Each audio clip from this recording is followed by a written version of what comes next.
Mr. Diskaya, sa dami-dami mong binanggit na pangalan na kongresista, silang tanong ko, Senador, meron ba? Your Honor, wala po. Sigurado ka? Safe ka na. Sigurado po. I resent that statement, Mr. Chair. I resent that statement. Safe ka na. A few moments later. Koleta kahapon.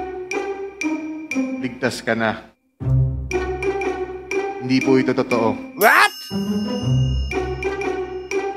Si Senator Jinggoy Ejercito Estrada, Senator Joel Villanueva, Yusek Robert Bernardo, at D. Alcantara.